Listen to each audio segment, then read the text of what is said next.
The ML Sports Platter back with you, brought to you by CH Insurance. They're in your corner every day, every way. Log on to chinsurance.cc for more information. We bring in ESPN's Sean McDonough calling the Stanley Cup Playoffs from New York City, Game 2 with the Canes and the Rangers tonight at Madison Square Garden. The atmosphere in that building, second to none. Sean, such a pleasure to have you. It's been a while, man. How are you? I'm doing all right, Mike. Excited about tonight. How are you doing?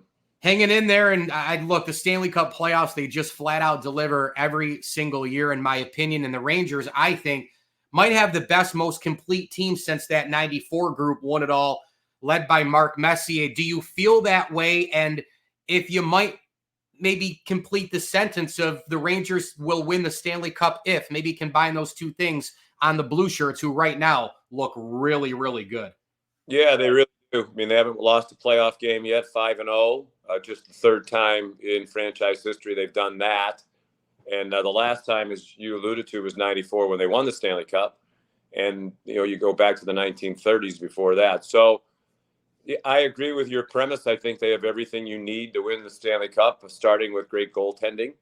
Shesterkin is one of the best goalies in the world. There's no question about that. He had a little bit of a hiccup in the middle of the season, but that's gone away. And, he has the proven track record in the playoffs. So I think you start there.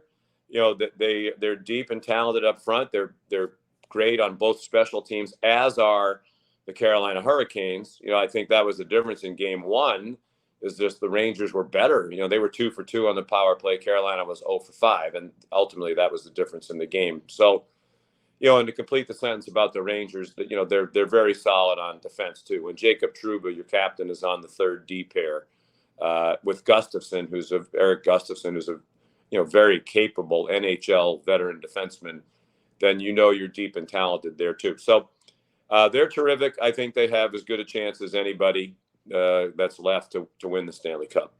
We know the West is a gauntlet. Florida's really good, but Boston raced out 1-0 on them last night. The Canes are really great. I picked Dallas and Carolina to end up in the Stanley Cup Finals. But, in the Rangers, we just talked about, they're as good as anybody.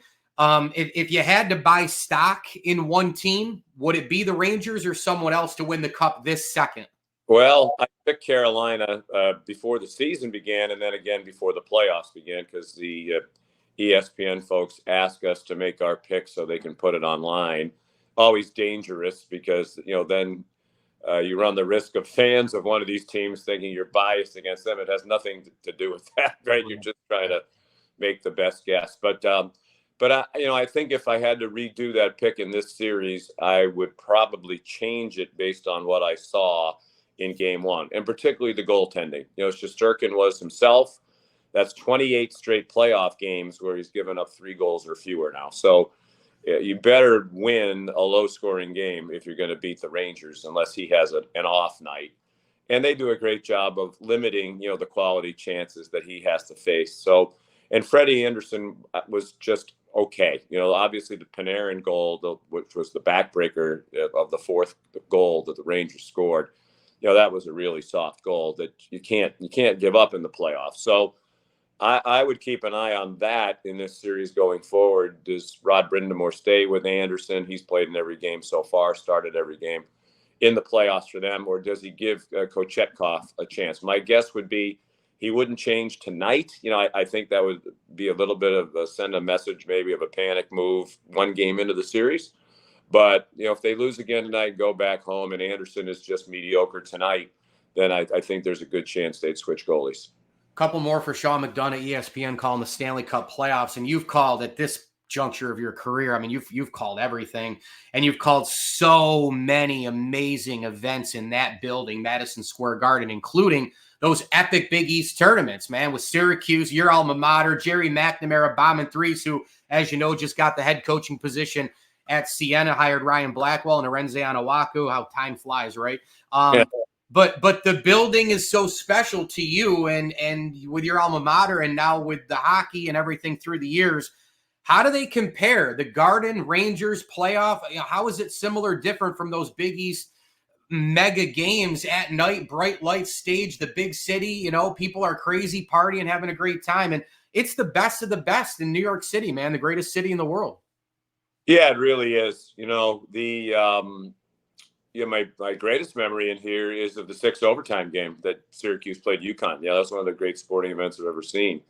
A remarkable sporting event. Matter of fact, I was going up in the elevator for a hockey game here, excuse me, a couple of weeks ago, and there was the elevator stopped on one of the floors on the way up to the press box, which is on the 10th floor. Yeah. And when the elevator opened, there was an exhibit about the 6 overtime game, right as you looked out of the door of the elevator on the wall of the concourse on like the 6th or 7th floor, maybe. So, that's going to be memorialized forever. The difference is when you come here for a Ranger game, it's 18,006 people, almost all of them cheering for the Rangers, where at the Big East tournament, you have sort of the divided crowd. And it's a great building for hockey. And they renovated this building several years ago.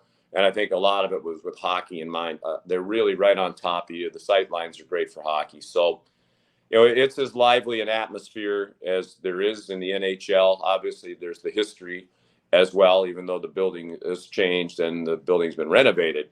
But this is as great a place to do a sporting event as there is in any sport in America, in my experience. I mean, it's Madison Square Garden. It's the world's most famous arena. So you always get an adrenaline rush every time you walk in.